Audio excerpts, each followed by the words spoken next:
Here we are midway through the week. We've already tackled Mark chapter 6 and 7. We're going to be jumping into Mark chapter 8 today. I hope that you see some very well-known passages here in this chapter and tell me what you think the well-known chapter is in the comments down below. And then we're going to get into this. And I'm not going to tell you. I hope you can tell me down in the comments. And then maybe we'll catch up in a later video and we'll talk about it. But check out Mark chapter 8 and let's jump right in. In those days, there was again a large crowd, and they had nothing to eat. He called the disciples and said to them, I have compassion on the crowd because they've already stayed with me 3 days and have nothing to eat. If I send them home hungry, they will collapse on the way, and some of them have come a long distance. His disciples answered him, Where can anyone get enough bread here in this desolate place to feed these people? How many loaves do you have? He asked them. 7, they said. He commanded the crowd to sit down on the ground, take the 7 loaves. He gave them thanks, broke them, and gave them to his disciples to set before the people. So they served them to the crowd.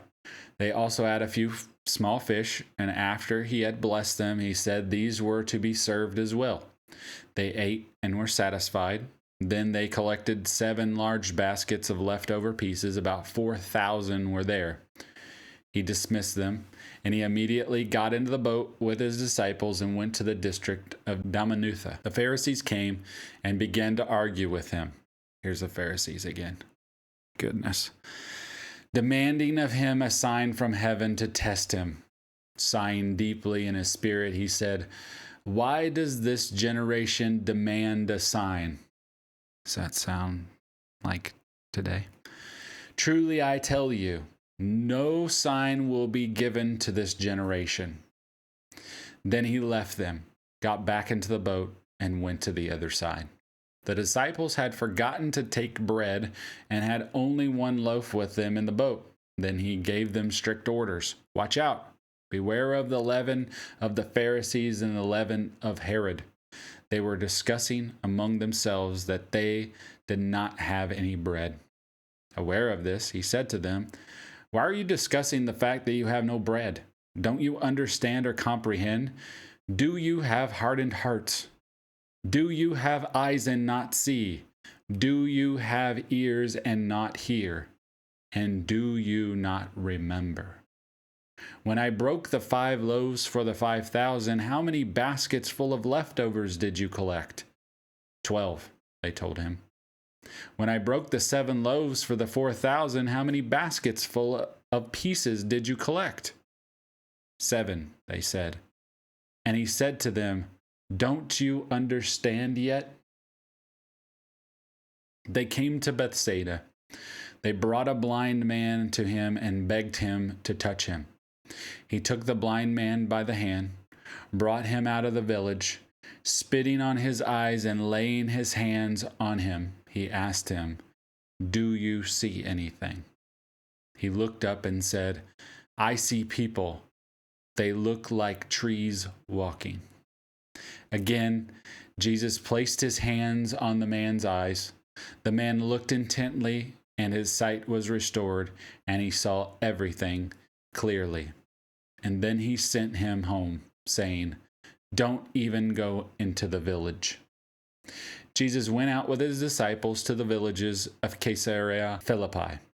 And on the road, he asked his disciples, Who do people say that I am? They answered him, John the Baptist, others Elijah, still others one of the prophets. But you, he asked them, Who do you say that I am? Peter answered him, You are the Messiah. And he strictly warned them to tell no one about him. Then he began to teach them that it was necessary for the Son of God to suffer many things and be rejected by the elders, chief priests, and scribes, be killed, and rise after 3 days. He spoke openly about this. Peter took him aside and began to rebuke him. But turning around and looking at his disciples, he rebuked Peter and said, Get behind me, Satan. You are not thinking about God's concerns, but human concerns. Calling the crowd along with his disciples, he said to them, "If anyone wants to follow after me, let him deny himself, take up his cross, and follow me. For whoever wants to save his life will lose it, but whoever loses his life because of me and the gospel will save it. For what does it profit someone to gain the whole world and yet lose his life? What can anyone give in exchange for his life? For whoever is ashamed of me and my words in this adulterous and sinful generation, the Son of Man will also be ashamed of him when he comes in the glory of his Father with the holy angels." There's just sometimes parts that hit me.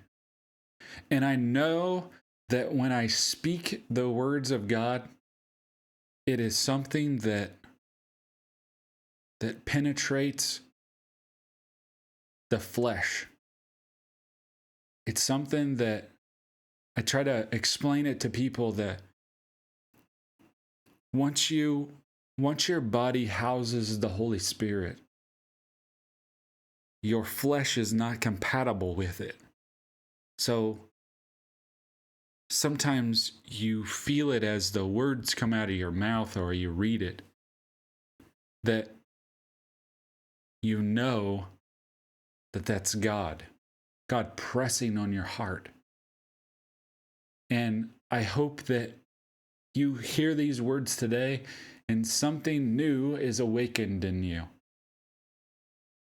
And I hope this blessed you today. If you haven't already, I ask you, please subscribe to the channel. Maybe you'll hear something that will trigger something to give you change in your life. I want to share it with people, and I want to share it with you. So I hope you enjoyed this today. This was Mark chapter 8. God bless you, and have a wonderful Wednesday.